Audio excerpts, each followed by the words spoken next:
أعوذ بالله من الشيطان الرجيم بسم الله الرحمن الرحيم. دیر قابل قدر قابل احترام مشرانو کشرانو همزولو غیرتی ځوانانو واقعي چې نن دا تاسو ته زه وګورم نو موږ ورسره حوصله اوچته شي او دا ما ایمان دی چې ستاسو دغه جذبه دغه ورورولي دا د دې خاورې او د دې وطن سره مینې او د خلوص نتیجه ده چې دا جاري ان شاء الله چې موږ په خپل میشن کې یو نه یو ورځ کامیابه کړو. ګرانو ملګرو د پرون د 2 بجو نه 1:30 بجې نه موږ په دغه ځای کې دا درنه شروع کړې ده.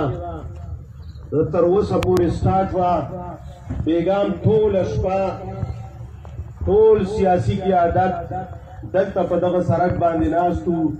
تاسو وکتو چې مر راوخته نو یو بل ته مو وویل چې ځای که څوک ځای او ځانونه فرېش کوئ لاړ شئ.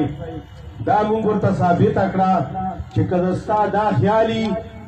چې دا خلک به د مازدیګري خلک او بس ستړي به شي او ځي به هر څومره که اوږده وه د ژمي شپه وه خو دې کوم غیرت وکړه او په دغه سړک باندې یې تېره کړه. دا زمونږ هم د ژوند یوه نوې تجربه وه او مونږ سره ناستو کسانو هم د ژوند یوه نوې تجربه وه او انشاءالله چې د دغه کام دپاره د دغه ولس دپاره د دې نه سختې سختې قربانۍ راځي په شریکه به یې سره تېروو ځکه چې دا وطن د زمونږ او د ستاسو شریک وطن دی. مونږ دلته په کرایه باندې نه اوسېږو. دا خلک چې نن دننه په دې محلو کې پراته دي دغو چېرته د اټک نه دی راکېستلی دا محل زما او د ستا په وینو باندې جوړ شوی دی. انشاءالله اوس به مونږ د خپل ځان پوښتنه تر کړو، مونږ به د خپل قوم پوښتنه تر کړو، مونږ به د خپل ولس پوښتنه تر کړو چې آخر ته خو راغلی په ما کې دننه پروت یې ښه شاهانه ژوند تېره یې. اول خو زه ستا نه دا پوښتنه کړم چې که تا کې غیرت او پښتو یې خو ته هم دغسې په سړکو باندې تېرې کړه لکه بېګا چې د دغو قوم خلکو تېرې کړې. ته خو څوکیدار یې څوکیدار، ته خو د زما په ټیکس باندې روان یې. که نن د زما ټیکس نه وي دنیا خو هسې تا نه لاس واخیسته ستا د غلطو پالیسیو د وجې نن پاکستان په ټوله دنیا کې بدنام دی. تا ماله څه ګټه راوړې ده دې وطن له څه فایده ده راوړې ده بغیر د بدنامۍ نه. او بیا خصوصا پښتون قوم ستا د 42 کالو رئیسې په ضلالت کې اخته کړی دی، د ظلم او جبر اسمان د پره ټیټ کړی دی. او په پنجاب کې شپې هم تماشې روانې دي او ورځې هم تماشې روانې دي. او دلته ته په مونږ کې داسې پالیسۍ جوړې چې کله په خپل منځ کې دشمنان کړي سره، کله یې چې دا غداران دي دا انټسټیټ خلک دي. ګرانو ملګرو مونږ غداران نه یو. مونږ پاکستان له تر نن تاریخه پورې د دغه ریاست له دوکه نه ده ورکړې. مونږ دغه ریاست سره تر نن تاریخه پورې چل ول نه دی کړی. مونږ دغه ریاست سره تر نن تاریخه پورې دروغ نه دي ویلي. ستا ورسره کړي دي،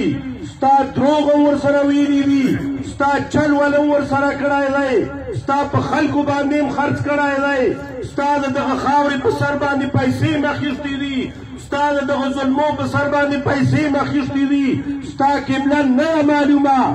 ستا په ایمان کې شک دی، ستا په پاکستانیت کې شک دی. ګرانو ملګرو تاسو سوچ وکړئ یو نه بله بدتره سره روانه ده. بېګا به تاسو کتلي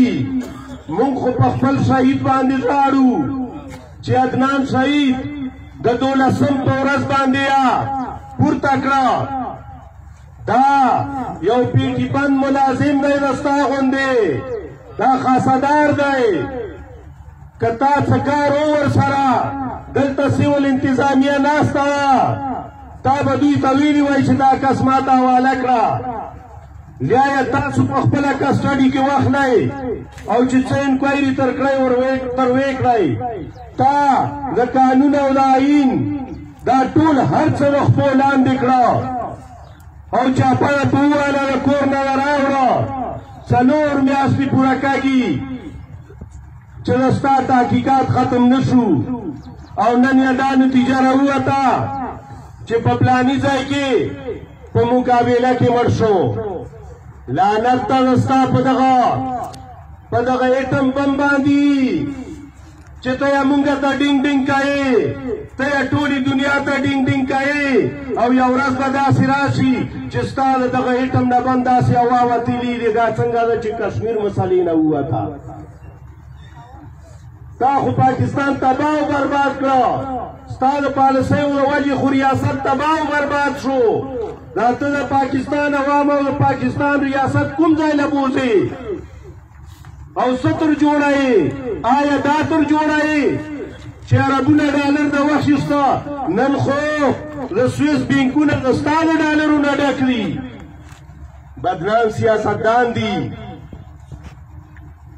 ګرانو ملګرو ستا په دغه کردار باندې شک چې کومو خلکو په یقین کې نن بدل شو چې ستا په کسټډي کې یو کس و اول ستا نه وتښتېده څنګه چېرته نه لاړه د دومره فل پروف سیکورټي باوجود د ستا نه سړی وتښتېده او که نه وی تښتېدلی نو په ریګي کې څنګه برآمد شو چې د هغه لاس برآمد شو دا جواب به یو ورځ ته خامخا ورکوې او دویم دروغو ته یې ګوره چې 4 کسان په دې موقع باندې وو هغه یو بل قسم دا نتیجه راووته تاسو باندې کتلي تر خبر به یې چې کوم د ملکان د درګۍ سره تعلق ساتله هغه لواحقین هم دا اواز پورته کړه یی چې زمونږ دا کس چې کوم دی یو میاشت مخکې سیکورټي فورسز اوچت کړی ورانه هغه پریږي کې په جګړه کې برآمد شو او ګرانو ملګرو زه دلته دا میډیا والا ناست دي او هغه کرام الکاتبین به هم دلته چېرته تاواږي را تاواږي دا خبره را نوټ کا دا مخامخ د عدنان شهید لاس پروت دی تاسو ورشئ ولا که یو ډز دی په ګولۍ باندې لګېدلی مونږ پرې تسلیم کړو چې دا دهشتګردو لاس یې پروت دی زمینی حقایق دي لاړ شئ او ویې ګورئ که یو ډز په ګولۍ باندې لګېدلی دا به دهشتګرد دي دا ټول قوم دې سره تسلیم کا چې دا به دهشتګرد دي یو ډز نه دی لګېدلی نو ستا په څه شي باندې مړ کړه ډېره افسوس خبره ده په ډز باندې د خدای خبر چې د چا دیوالونه ایستلي وو لیا به شوي وو لیا به نه وو شوي خو دا لاش پروت دی میډیا والا ته هم اجازت دی ادارو ته هم دا اجازت دی چې بالکل دی وګوري او ثابت دی که چېرته یو ډز لګېدلی دا پرون چې مونږ اسپتال ته ولګله دا وارثان یې ناست دي په اسپتال کې بالکل صفا سوتره یې کړه او بالکل یې ټول اندامونه د دوی کتلي دي ما ته یې وویل چې یو ډز نه دی لګېدلی نو ګرانو ملګرو ریاسته د ریاستي ادارو کې ناستو هغه د ریاست دشمنانو تاسو دنیا له څه پیغام ورکوئ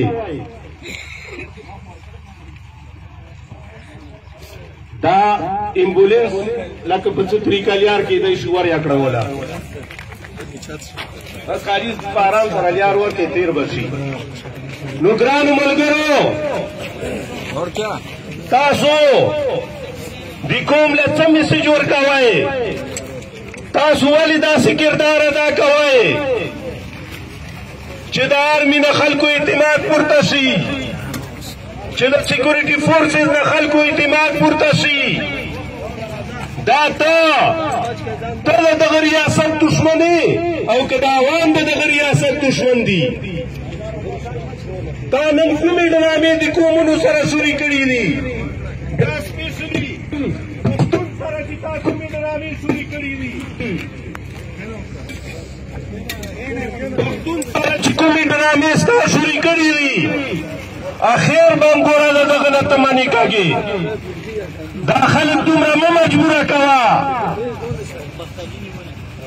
لکه څنګه چې په 71 کې مجبوره کړه او پاکستان آیا په ټوټې کړه، چا دوه ټوټې کړه، ستا دوه ټوټې کړه، ستا د دې غلطې پالیسۍ دوه ټوټې کړه، ستا د دغه غلط کردار دوه ټوټې کړه، ستا د دغه دروغو او د رښتیاو او ګډوډو خبرو دوه ټوټې کړه. نو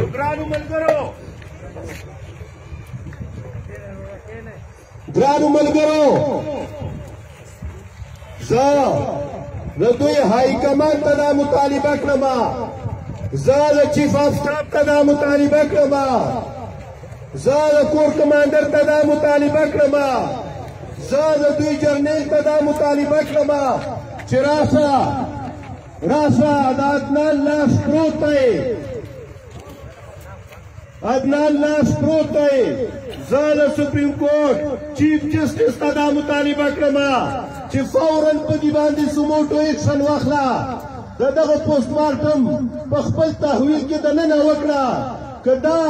په ډز باندې لګېدلی ستا به ایستلی او دا به دهشتګردي او دا به همستغه د دروغو کومه ډرامه چې جوړه کړې ده په همدغه جګړه کې به لګېدلی، او که ډز باندې نه یې لګېدلی نو دا ماورای عدالت قتل دی. په کار دی چې دا په دې کې چا کردار ادا کړی دی، په کوم شکل یې پکې ادا کړی دی، ډایرکټ یې ادا کړی دی یا انډایرکټ یې ادا کړی دی، په کار دی چې سزا ونه ورکړی شي. ګرانو ملګرو زه اکثر دا خبره ورته کړم چې قومه ودرېږه، میدان ته راوځه. کوم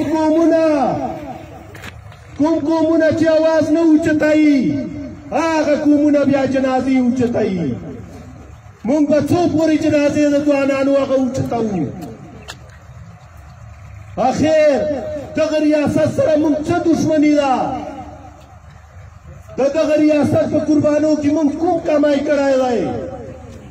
نن دا پنجاب ماته ثابت کا چې د ستا آبادي نن د دغه ریاست 55%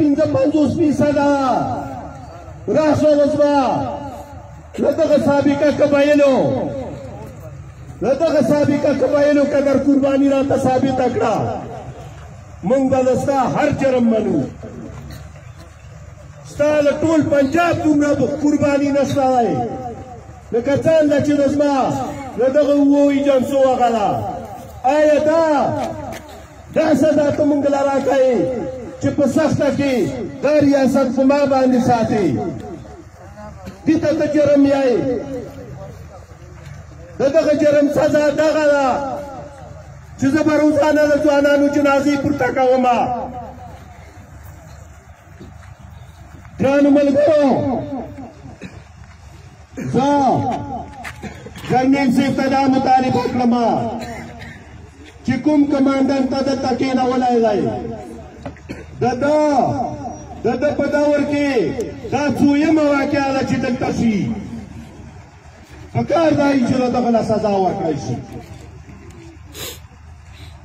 ما یې شکل نه دی لیدلی خو تور به یي نور به څنګه یي؟ په کار دی چې دغه تور مخې له سزا ورکړی شي. نن تاریخه پورې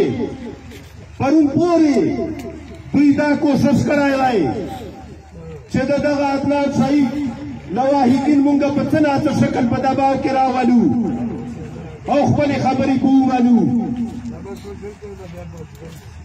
خو زه د دغو له خاندان د دغو د والد صاحب او د دغه د ترو او د ترو زامنو د ټول ډبر ته زه سلام کړم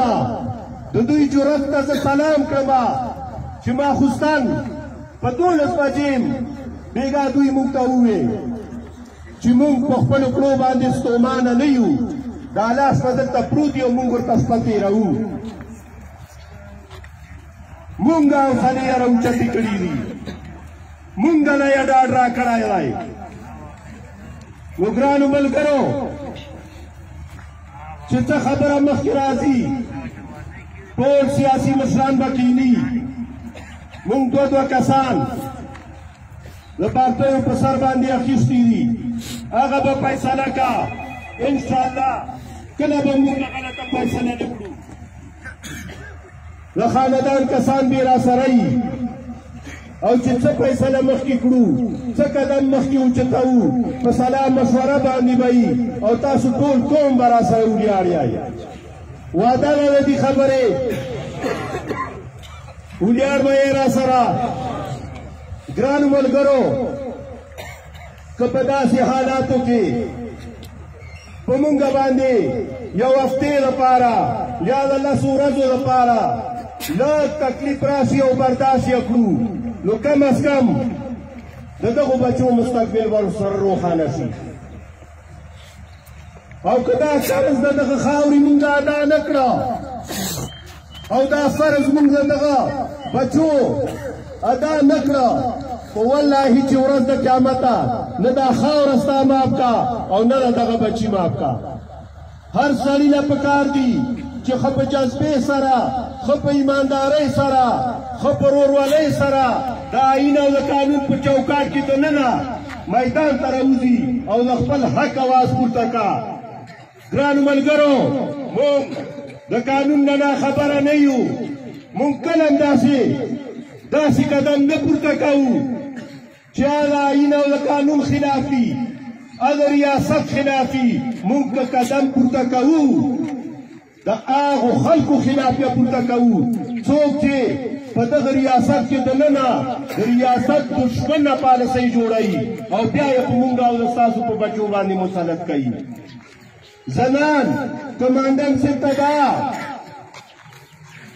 دا خبره ور یادول غواړم چې که تا چېرته خپل زوی او ستا د هغه زوی سره دغسې څوک وکړه لکه څنګه چې ستا نن د عدنان شهید سره وکړه لکه څنګه چې ستا پرون